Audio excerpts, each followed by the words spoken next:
Religare, Conhecimento e Religião está de volta. Hoje eu recebo Adelaide Pimenta, psicóloga e mestra em Ciências da Religião pela PUC Minas. Adelaide, no primeiro bloco, nós falamos sobre o que é o tema do nosso programa, que é essa afirmação de Voegelin que diz que o gnosticismo é o fundamento da modernidade. Pelo que você contava para a gente aqui no intervalo, ele foi bastante atacado, então, por essa afirmação. Sim. O estudo de Voegelin a respeito do gnosticismo, como foi baseado numa visão de teólogos que falavam do gnosticismo como alguma corrente, né, herética a respeito da religião, então foi muito atacado. Por quê? Porque movimentos gnósticos se mantiveram ao longo dos séculos. Temos até nos Estados Unidos igrejas gnósticas, e o gnosticismo foi estudado por muitas pessoas, ou teólogos também. E eles não concordaram, em hipótese alguma, com essa posição de Voegelin, de acusar, vamos dizer, o gnosticismo como essa abordagem capaz de fazer essa mudança, essa deformação desses símbolos da experiência.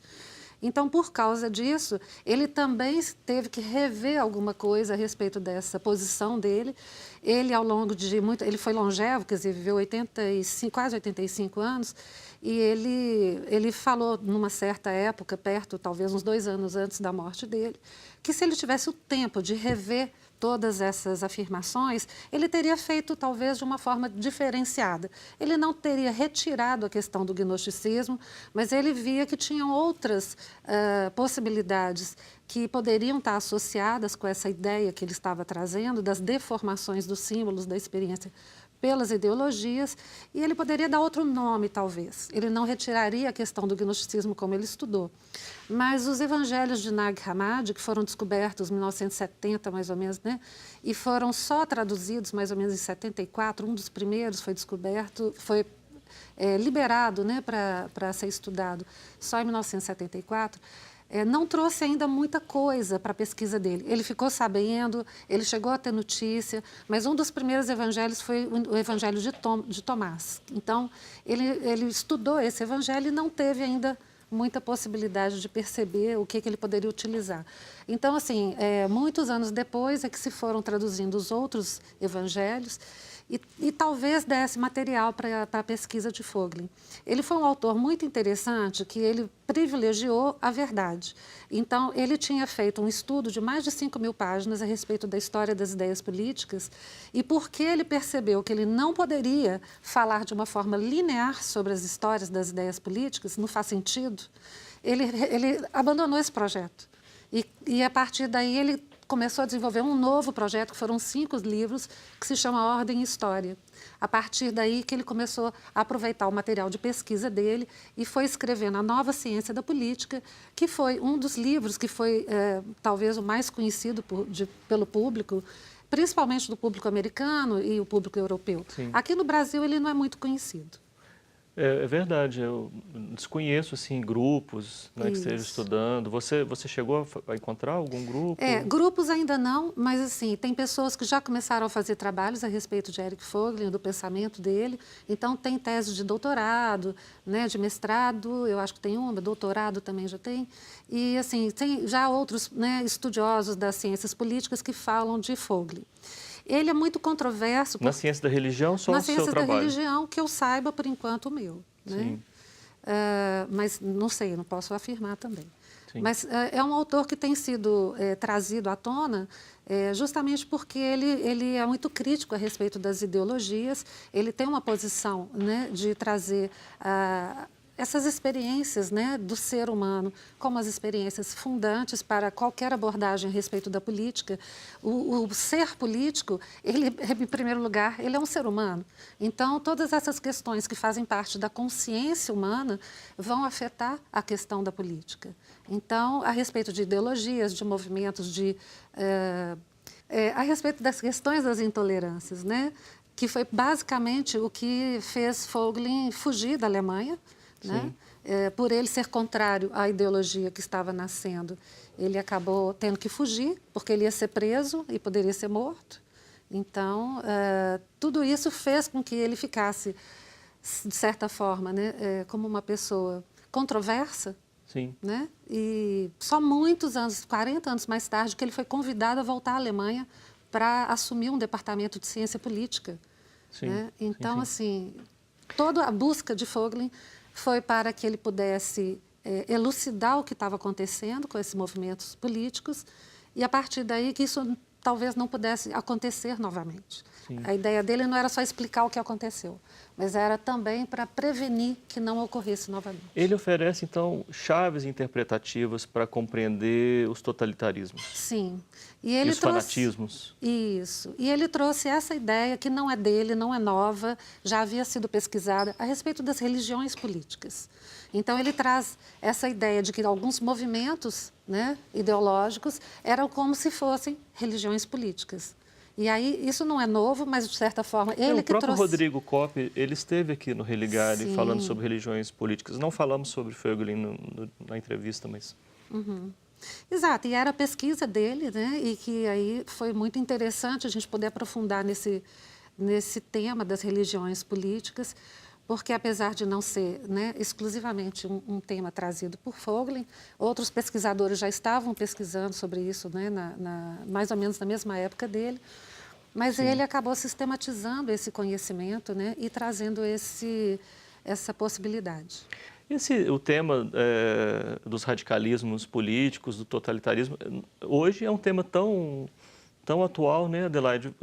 Você chegou a pensar alguma coisa para os dias atuais a partir do autor ou de textos os últimos textos dele? Então, ele faz exatamente essa proposta, né? Que a gente possa começar a perceber que esses movimentos que se mantiveram, né? Apesar dele ter morrido em 1985, mas a gente vê que existem até hoje grupos neonazistas que se denominam neonazistas, tanto nos Estados Unidos quanto na Europa, em diversos, né? Na Argentina. Então, assim, existem vários grupos que eles se denominam neonazistas. E de que forma que a gente pode tentar entender isso? Na medida em que a gente estuda o tema, né, o pensamento desse autor. Ele propõe que a gente possa trazer para a atualidade essa percepção dessa ideologia que ela tem um formato religioso, apesar de se dizer secularizado. Né? É essa a questão. Então, assim, quando ele fala que aquele grande líder vai levar o povo à Terra Prometida, isso é um modelo religioso. Né? Sim. Então, os messianismos políticos têm essa característica, sim, essa herança, não? Exatamente. Então, quando um grupo fanático, de fanatismo, ele fala que ele é que sabe o que... Ou ele tem um líder, normalmente você tem um líder que vai conduzindo aquele grupo, né?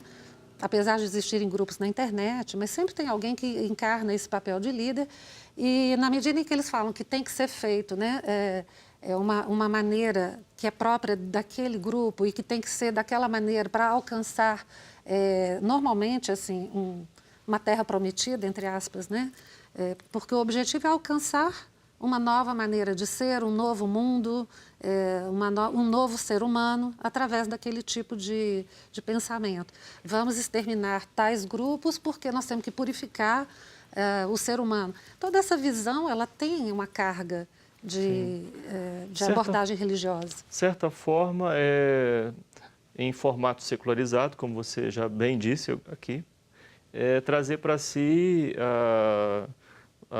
a noção de um domínio divino, né? Quer dizer, eu tenho um poder de Deus, isso, né? Para fazer se assemelhando a Deus, sim. Né? Só que sem dizer que tem isso, né? Que tem essa possibilidade religiosa.